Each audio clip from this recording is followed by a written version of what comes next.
Well, Steve, thanks for coming out today. You bet, man. I appreciate the invite. Yeah, I really appreciate you coming out, taking time out of your busy schedule. I know, especially now, Texas is busy and the market's hot, and it seems like every time I pick up the newspaper, there's a new company that's moving to town. Right, I know.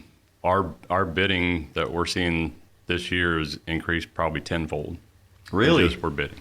Wow. So it's kind of crazy for us. Is that primarily in the Houston area, or is It's the Texas region, Texas, Louisiana region. Texas, Louisiana? Yep. So currently, how are y'all structured office-wise? We have one office that's here in Houston. We're servicing Houston, Austin, San Antonio, Atlanta, Lake Charles, Lafayette. We're picking up, I think we just picked up Walmart's corporate headquarters in Bentonville, Arkansas. So we'll be doing all their monumental stairs in their 19 buildings. So that's incredible. Congratulations. Yep. So you have a big footprint. That's a lot of that's a lot of geography to cover. Yeah, it's a struggle for the guys, especially because we don't like having our guys out of town for long duration. So you guys have moved into other markets and you're buying up offices and stuff like that. So that's our intention is in Atlanta and Louisiana, we're going to buy out some other companies. Yeah, and bring them under establish the a little bit of a footprint there. Right. Well, we've been working together now for several years, really. Right. And it's, I guess, good and bad. This is the first time we've really sat down to have a conversation. That's right. I guess it means we're busy. That's right. But we should do this more. Right, I agree. But I wanted to just get a little bit of the history of your history. I did a little Google research, as best to my best ability of my ability. But tell me a little bit about your history in the industry. What brought you into construction and my dad was a structural mover, so they moved structures and tanks all over the United States. So I've been in this industry all my life. I went to school at the University of Mexico, started as an architecture student, and after the first semester, I was done. So I went back to work for another construction company, moved to Lubbock, went to school for a little bit, took another break, went to a big engineering firm there, ran their construction department, and then went back to school, moved to Houston. I went to work for Bartlett-Cock for 3 years, and then had the opportunity to go to Ansel Bryant building high-rises, so I jumped over there. And then from there I met Doug, who's the founder of Flex Erect, and he and I hit it off, and he asked me if I wanted to take over. So I came over in 2015 and bought the company in 2019. Oh, wow. So that's some awesome history there. So you've got some West Texas ties then, huh? Yep. I didn't know that. I'm originally from Albuquerque. Okay. Honestly, I broke up with a girlfriend. I put a map on the wall. It was going to be Arizona or Lubbock, where I wanted to go to school. Yeah.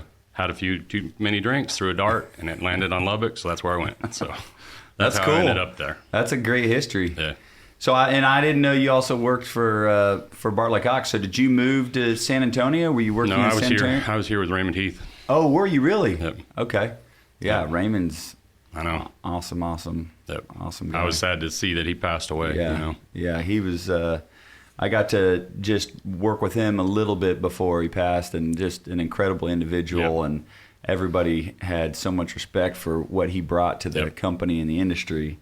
But that's neat. So you've got a flavor for the general contracting side and the subcontracting side. So how has that helped you, or hopefully there's been some perspective that you have that maybe others don't. Well, from having that experience, coming from a general contractor side, right? The subs you want to work with, how they react to you, what they bring to the table, and that's what we're trying to do with Flex Erect is make it a true partner in the industry. Sure. So you guys aren't having to hound us for stuff, that we're doing our job. If there's a problem, we stand up and we fix it. Yeah. So that's the ultimate goal, is to get everybody on the team thinking the same way. Yeah, I could see that being a tremendous help. Right. You know, we work on our side to help our project managers and field folks try to look at it also from a subcontractor perspective. Right. You know, what your challenges are and what your business looks like. I worked on the sub side, you know, early in my career as a mill worker and have an understanding of what some of that looks like. And right. so I think having that mutual shared perspective of where the other side's coming from can be a tremendous help, because if you get the blinders on, it can cause some strain in the relationship. That was the one thing I really enjoyed about Bartlett Cock is they truly understood that relationship and help the PMs and the supers develop the relationship. And that's what this industry is. It's a relationship, right? I don't want to work for somebody that I don't trust, and you don't want to work with somebody you don't trust. Sure. So it's all about making sure that we're watching out for each other. Yeah, it is really incredible how small our industry is. I mean, just sitting here, we've been here for 5 minutes, right? And we've worked for the same company and know the same people, and right. You know, if we sat here, you know, for most of the morning, we've been making connections all day. Right. I'm sure. So it is important, and we try to teach that to some of our folks that don't burn a bridge, and because you just don't know where that individual is going to show up in your career. That's exactly right. Or in your working relationship. We've got a couple of former employees now that we're working for. Yep. Big important customers. That's right. And we try to treat everybody right and with respect, because it's the right thing to do. Right, exactly. And B, you don't want that coming back to bite you down the road. That's exactly right. Was interesting is looking at the company history of Flex Erect a little bit. There were a couple of really major projects, it looked like, in the company history that helped kind of launch or help the company grow. Yeah, so when Doug started the company, he kind of got a little bit of backing from one of the big fabricators here in town. And his first job was the FBI headquarters on 290. Okay. And that's really what solidified his movement up. And Doug, he had the same philosophy that we have, is you've got to take care of your client. Yeah. And we've all worked around the subcontractor that he bids short and then it's change order throughout the entire job. Yeah. And Doug never had that philosophy, and when he worked for us, that's what we appreciated about it. Yes, his price was a little higher coming in, but we didn't deal with everything on the backside. So we really try to follow that model. The only time we want to bring up change is if there's a big scope change in the job. Sure, if there's a legitimate change in the scope of work. But from there, Doug picked up a huge job down in the plants, and that was successful to a point. And I think that job right there, because it was a big job for Doug, mm-hmm. he pretty much capped himself at about $2 million, that he could live comfortably, keep his guys employed. Yeah. Everybody had a good life at $2 million. When I came on, it didn't work for me because you're adding me and other overhead to the job. So we immediately started increasing that. Yeah. So by 2017, I think we were about $4.5 million, so double in size. Wow. And then last year was a tough year for us. The COVID 2020 was a great year for us. Yeah. Revenues were up, and then 2021, the first part of 2021 was just a bad time for us. No, I mean, it's unfortunately, we've all been suffering these curveballs, yep. and there's been a tremendous ripple effect from yep. it. Every day we're having conversations on supply chain issues yep. and price increases. Yep. It's just a super volatile market, and unfortunately, the subcontractor market and the general contractor market are the ones bearing a lot of that load. You're right. getting material increases and coming to the general contractor, and we're trying to talk to the owners, and it's something that is created a new environment that we're all trying to navigate through. But just hearing about the growth and what you all have been able to do in such a short amount of time is really incredible. I think, when I look at my history a little bit and trying to grow our company, when you start bringing on talent, those guys are motivated, and gals, they're motivated to grow their own careers and have more success and get promotions and do bigger jobs. And so you really have to have a culture of growth. That's right. To sustain, to attract and retain top talent. If you start to level off, then folks go, well, maybe there's not a whole lot going on here. And it can be very challenging growing at that rate. Well, this year has been tremendous. We brought on several new clients that have really expanded our market, and our revenue will probably almost triple. Oh, wow. Maybe a little bit more this year. So that's awesome. 2020, we were employing about 60 people. 2021, we had some attrition with people leaving. So we dropped down to about 40. This year we'll be right at 100 people. Oh, wow. So, the biggest thing is we can attract the people in the field. Sure. It's the management people that we're having a really hard time with.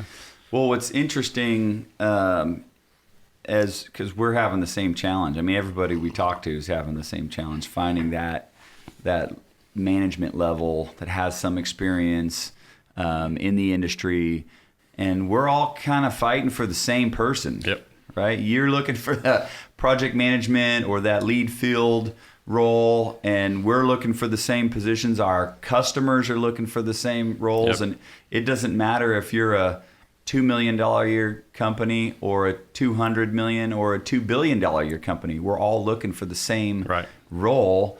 And so there's just become a huge vacuum of talent where a lot of the people who have experience in the industry are retiring or getting out of the industry. Not enough new people are coming into the industry.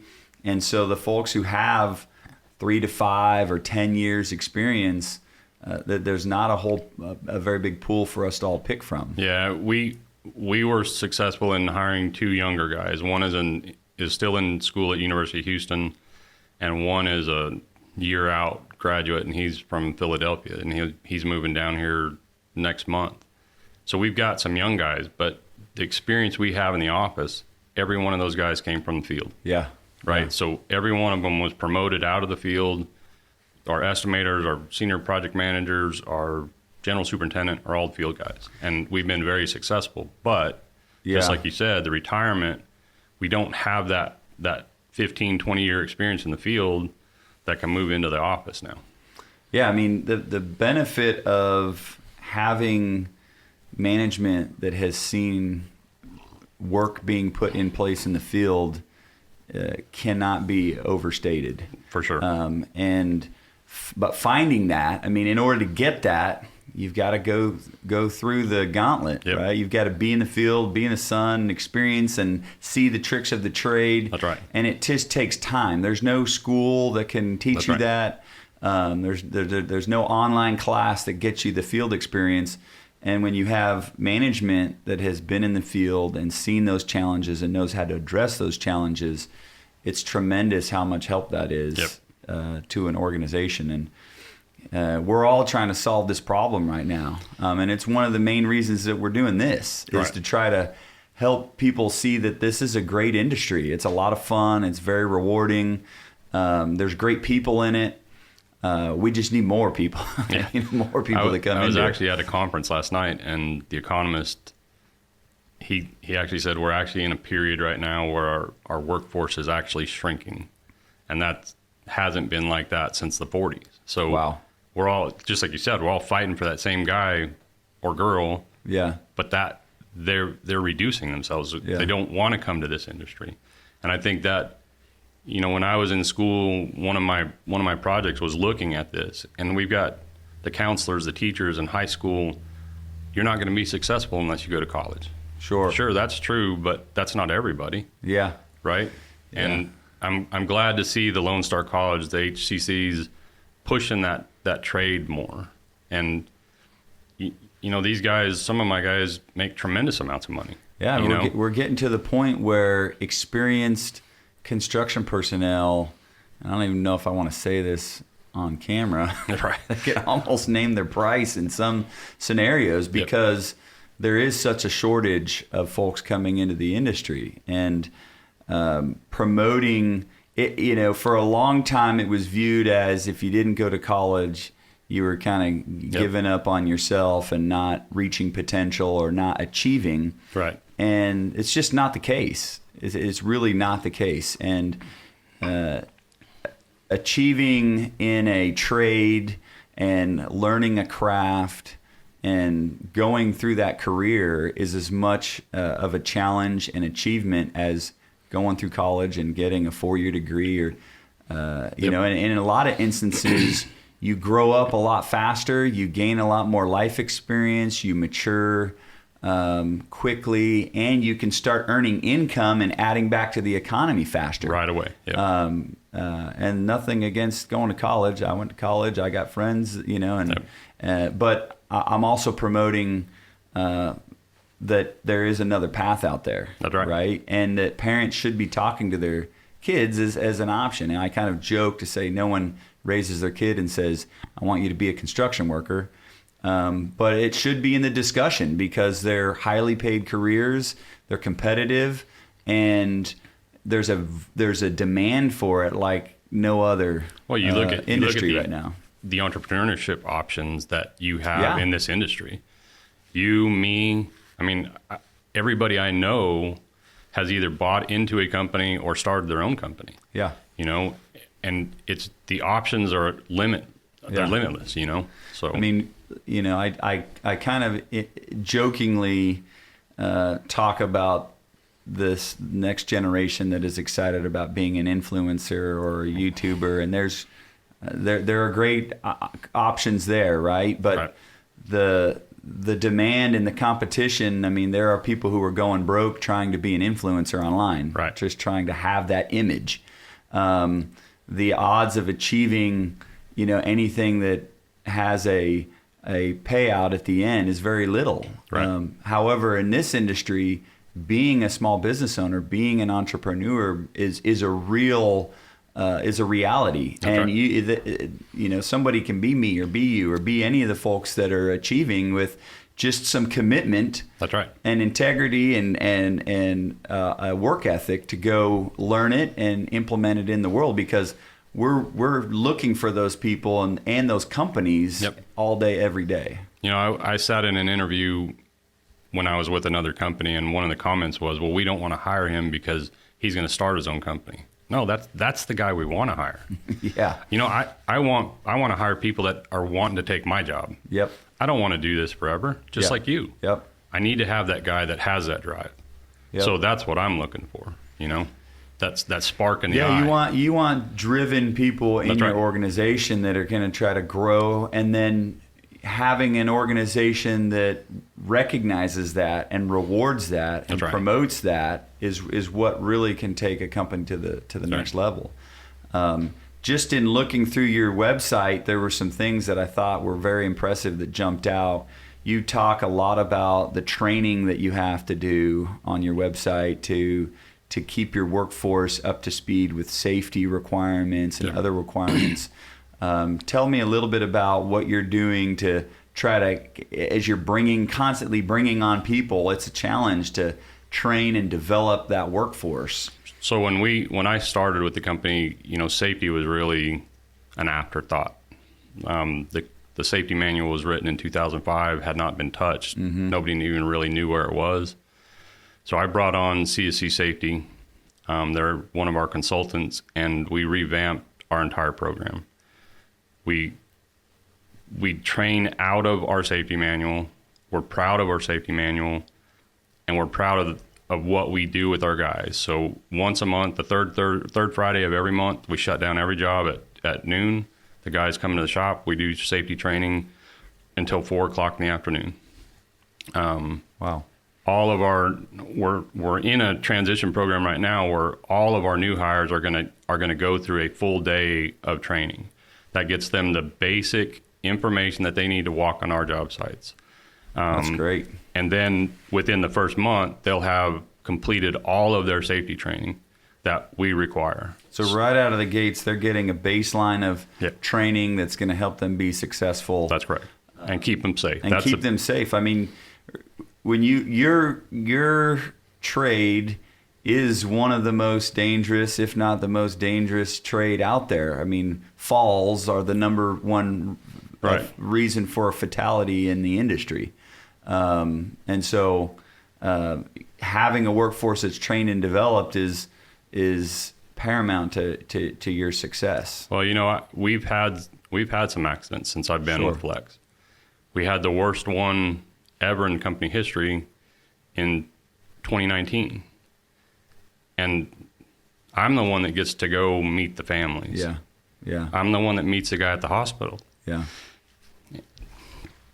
It hurts me. Oh yeah. Yeah.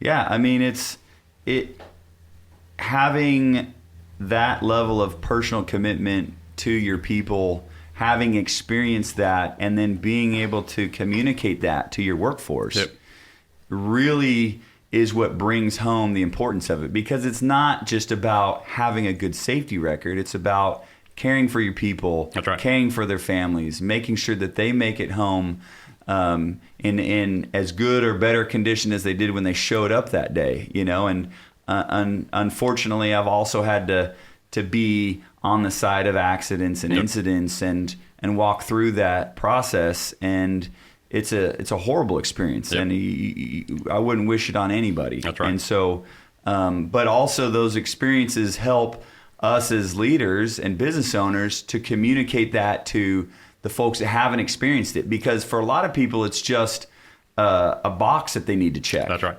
Right. And so when we're on a job site and you see that, one of my pet peeves is being on a job site and walking a site and someone says, well, that doesn't look safe, or that doesn't look right. Well, then let's stop and let's go fix it right now. That's right. Right now. Let's not say that's not safe and walk past it. That's right. Let's stop and go fix it. Right. That's been our biggest struggle with our guys, is everybody from our fire watch person to our vice president. If you walk on a site or wherever, if it's our guys or somebody else, you have the authority to stop that work. Sure. To make sure it's right. The struggle we have is the guys in the field. They don't want to be they don't want to be the cog in the wheel, right? They don't want to be that guy that stops it. Yeah. So overcoming that, it has been a struggle for us. It will continue to be. It'll always be the biggest challenge, because you know, the culture and the individual that's out there is this is a man or woman out there that's in the field, that's working with their hands, that's maybe a type A personality, and you know, they may brush off some of these small things, but not understanding that small thing could result in a fatality or a severe injury. And also, you know, I've seen a change in the industry where it was a right to stop work. We're saying that you have the right, and now I'm hearing it's your obligation. Yep. Right. You have to stop work if you see something unsafe. That's right. And I'm seeing more companies start to try to push that on, and it's hard because, you know, you're with your coworkers, you're in the field. Who wants to be the guy that raises their hand and says, you know, hey guys, this doesn't look right? And a lot of times, you know, empowering the younger folks, because it's some of the younger folks that see it, but they're intimidated. Correct. To go try to question it. And so training folks, how can you go approach that? And then training leadership to say, look, if someone comes with a concern, it should be looked into. Because you really just don't know. That's correct. And the last thing you want to hear is that there was an incident and somebody questioned it before it took place. That's right. And it could have been prevented. That's right. The other thing I saw on your website, which I have never seen, and nobody in your company can say I don't have access to the safety manual. Correct. Because it's posted. That's correct. Right on your website. And correct. I think that shows a level of commitment to safety that I haven't seen. Right. And anybody can get access to that at any point in time and has a resource. And so I thought that really reflected the culture and commitment that you all have to safety. You know, we like I said, we're proud of it. We want people to know. You know, when we're interviewing for a project or with a new client, that's one thing we tell them is go to our website. Our safety manual's there. Our safety program is up. You know, one of the other things we do is with CSC, they make our site visits. They do our audits. Yeah. They have access to every one of our job sites, our schedules. They go out unannounced. So it's a true depiction of what's really happening on our site. And we've had some issues, but now everybody's held accountable to that. Sure. So we're seeing a lot of response from our field guys. Mm-hmm. They don't want to be the bad one. Yeah. So that's really helped as well. Yeah, no, that's incredible. I think, you know, just putting that out there shows how proud and how committed you are to it. The other thing I noticed, which was interesting, because we've recently redeveloped websites, and I'm always kind of curious what other folks are doing, is the section you have committed to your community. Yep. And your involvement in the community. How important is that for you to be connected to the local community with where you work? To me, it's one of the driving factors. To our vice president, it's one of the driving factors. It's hard to get through to some of our guys in the field because they've not been brought up that way, right? Yeah. They are receptive to it. It's just you got to push them to get over that hump. But to me, you know, we've done some projects with some of the churches, with some of the organizations, but giving back. You know, the Camp Hope to me is one of our most important. That's the veterans. Sure. And we got involved in that. I guess 2020 is when we first made our big donation to it with the help of our subs, and that it just brings such a warm feeling knowing that you're helping somebody. You know, it's my responsibility as a business owner to not only earn a revenue for me, but make sure my people are supported, their families are supported, and be able to give back to our community, because that's where we're generating our revenue. Sure. Right? So yeah, I mean, you know, for us, a huge chunk of our business is municipal work, as you know, right? And those are local tax dollars. That's and right. Local businesses that are contributing to that. And so improving the community where you work is so critical to that. And you know, it's the right thing to do. Correct. And it's a good thing to do as a business. That's right. To be visible in the community that you work in. I guess, yes, that's not our driving factor. You know, it really does help us. But we're going to give whether our business, our name is on it or not. Sure. Personally, I give quite a bit, my wife and I. I know our vice president does as well. And bringing the company on, you know, I think we've got an event on the 30th with the Ronald McDonald House. Yeah. And we've done events with the Houston Food Bank. And to see our guys go out there and they truly enjoy it. And again, it's something they've never done. They've never been exposed to. But now they're exposed, their kids are exposed, and hopefully this will grow that giving heart a little bit more. Sure. So, no, I think that's great, and just seeing the different organizations and how proactive you've been to reach out and participate in that, and bringing. I mean, it's one thing just to write a check. That's right. But to get folks engaged in being a part of that starts to add that to the culture of the company. Correct. And try to help out. Tell me a little bit, we talked a little bit about manpower. How are you being impacted by some of the current supply chain issues or price, material? I mean, you're a big chunk of your business is labor. Correct. Right? Because you're erecting the steel that a lot of times is procured, but sometimes you do get involved in the procurement as well. How has that affected you? Originally, it was delay. Yeah. But now we're seeing this unanticipated price increase where it's just they're trying to slip it in unknown to us, and then we're scrambling trying to figure out how we cover this cost. But probably our biggest delay we have from the labor side is from you guys where you can't get your supply, your concrete is late, your other material is coming late. Well, that shorts me, and now I'm pushing jobs out, pushing out continually. Yeah. And we meet weekly to go over schedules, and every week we're pushing another job. Well, and I think that topic, that cost, is what a lot of owners and what a lot of people in the industry aren't really quantifying. There's the price increase, and that's a number we can calculate, right?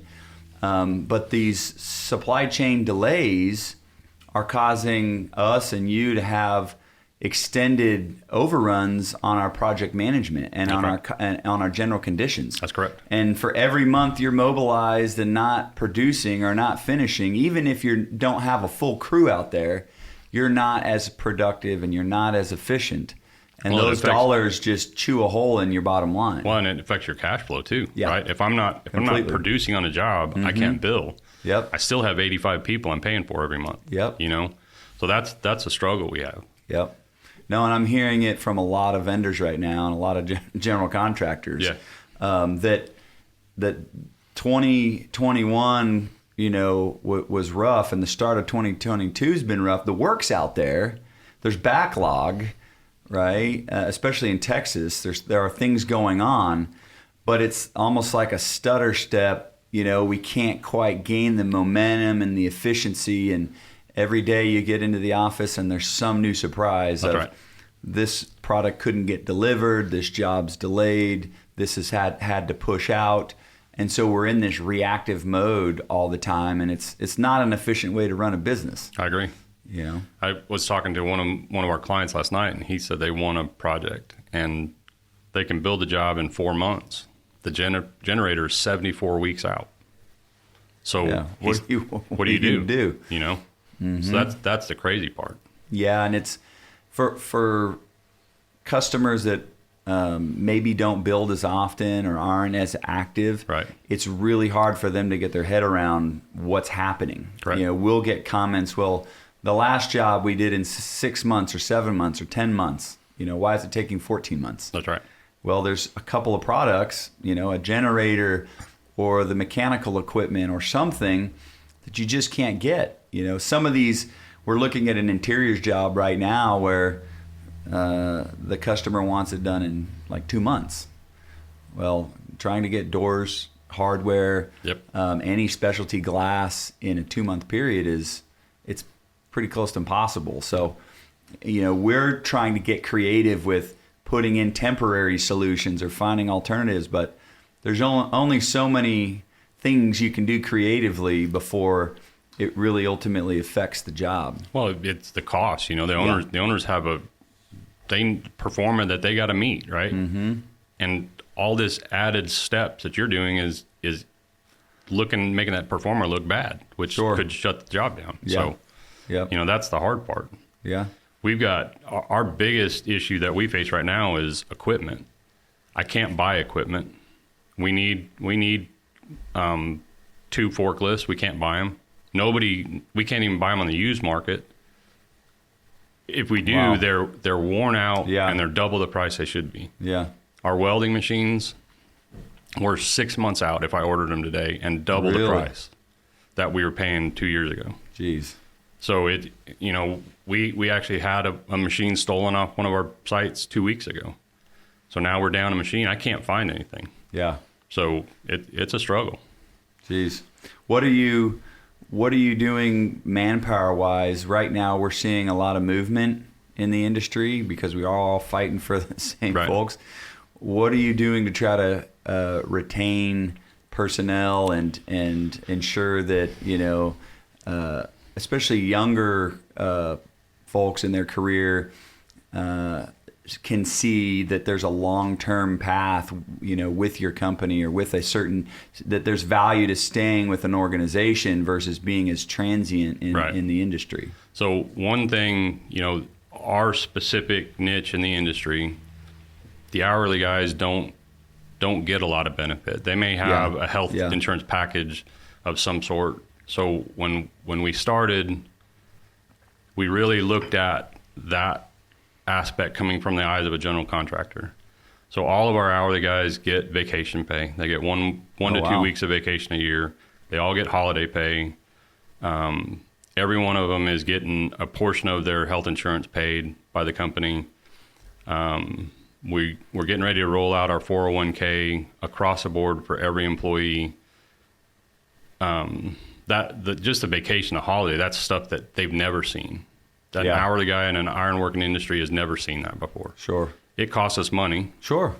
But it's a benefit that they need, right? These guys are working $20, $25, $27 an hour.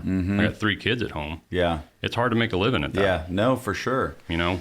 Yeah, and retaining, spending that little bit of extra money to retain somebody in the long run has a huge value to the company. Agreed. Because anytime you have to replace somebody and go through training and recruiting and trying to find them and bring them up to speed, and it's hard to know what you really have. That's right. When you're first bringing somebody on. In 2018, when we had the big downturn, we made the decision that we're going to keep our people. Yeah. So it didn't matter if they were working or not. Everybody earned at least 30 hours a week. Wow. They could come to the shop, practice welding. They could build a barbecue pit if they wanted to. Sure. I don't care. But we knew that we had work coming. We couldn't lose our guys. Yeah. We spent too much money training them. So that decision was made, and it hurt us financially, because it took a lot of our reserves away. Sure. But it was the right thing to do. Yeah. Long term, it was the right thing to do. Yeah. So. Well, showing that commitment not only helps the people that maybe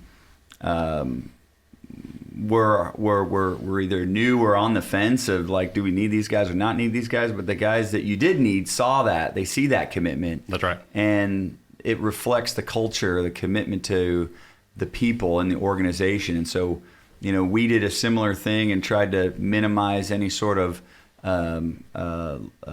reduction in workforce. And you have people that see that work in your company and go, okay, I have some safety, a safety net in this organization that the leadership's committed to holding on to me and taking care of me. And so if I go to another company for a couple of extra dollars, am I still going to have that? Yeah. And that's meaningful. And then that is a struggle too, because we fight against, I'm going over here, I'm making $1 more an hour. And it's, let's walk through this $1 more an hour. Yeah. Right. Yeah. You may get that $40 a week before taxes. Does that really make sense when you don't know where you're going to be in 3 months? Sure. Right.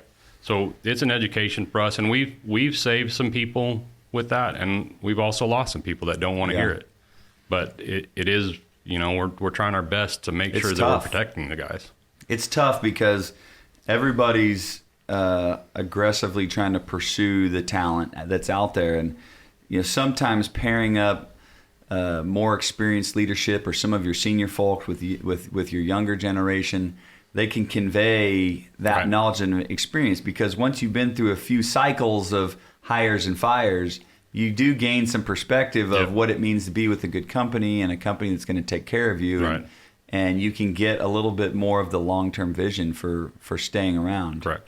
One other thing I noticed in just flipping through your projects and some of the work y'all have done, you've done some big work. Marquee projects. Correct. And I'm sure had to compete with companies that were a lot more established, larger organizations. What has been the keys or some of the strategies you've implemented to compete with larger companies or more established companies when you're going after a larger project? It's really about the relationship, right? It's our clients having a confidence in us, even though we're a small group.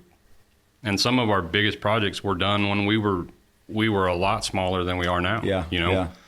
But having that confidence in us that they know we're going to fulfill this project, standing up, if we make a mistake, we're going to own it every time. Mm-hmm. I don't want to hide it. I don't want to hide it from you guys. We're going to own it. We're going to address it. We're going to fix it. even if it costs us money. And our clients know that. Sure. That's been drilled into every one of our hourly guys, every one of our foremen, every one of our superintendents knows that. So that's the biggest thing. Yes, we are. If I look dollar per dollar at the front of a job, we are consistently higher than our competitors. But at the end of the job, we're consistently lower than our competitors. That total project cost. It's getting that aspect understood by your side is the struggle we have. Yeah, we get that question, or I've had that question several times, which is what differentiates you. You're a company that's, we're now in our 9th year of business. How do you compete with a company that's 100 years old? That's right. And trying to convey that commitment to fulfill your obligation, the commitment to do what's right, and even when it's uncomfortable, putting issues on the table. Once you have established that reputation and the confidence of that customer that says, yeah, you're going to deliver, then you can start to compete with some of these companies that are more established. That's right. But it is interesting how much those relationships really carry you through, helping you grow, helping you establish your organization, and then you get to reciprocate that. That's correct. And I'm sure you've seen through the growth of your company, some of your suppliers or vendors or general contracting partners, you get to then help them through a time or turn them onto a project. That's exactly right. And that, for me, has been some of the most rewarding parts of this whole experience. Is I was helped out by a lot of people. A lot of folks reached out, people that I didn't know were even really my friend until I started my business. And I think there was just maybe a respect or an understanding of what that commitment was and what that risk was to step out on your own. And so people would reach out and say, hey, let me help you, or meet with me and give me some advice or share an opportunity. That's right. And so being able to reciprocate it has been very fulfilling over time. Yep. I mean, I don't disagree with anything you said. The relationship by far and away, the reason we're going to be working at the Walmart headquarters in Bentonville, putting in 32 stairs, is because we helped a client here in town. Sure. They were in trouble. Yeah. We jumped in. It cost us a little bit of money to help them, but it's going to pay dividends in the end. Yeah. Because of this client, we worked in Los Angeles. We worked in Atlanta. We're now going to work in Bentonville. We've got projects coming up in Austin with them. So it's huge for us. Yeah. I mean, the most valuable asset you have is that name and That's that right. brand. Yep. And you got to protect it. You got to build it. So that's what we try to instill in our guys is we worked since Doug started the company to get this name out there. And one thing can tarnish that. One person making a bad call, hiding something that it could ruin it all. So that's we try to instill in all our guys. Well, you guys are doing a great job with we appreciate it. We appreciate that. Because we enjoy doing work with you and respect the culture and the company. And I know I hear your name in the industry all the time with folks who are saying what a good company you guys are building and have continued to build. And I really appreciate you taking time to come and meet with me today. I appreciate you guys inviting us. This was great, and I know that a lot of people are going to be able to take some valued lessons from this discussion, and look forward to coming and checking out your office and some of your work here and continuing to do business. So thank you. You bet. I appreciate it. Thanks, bud.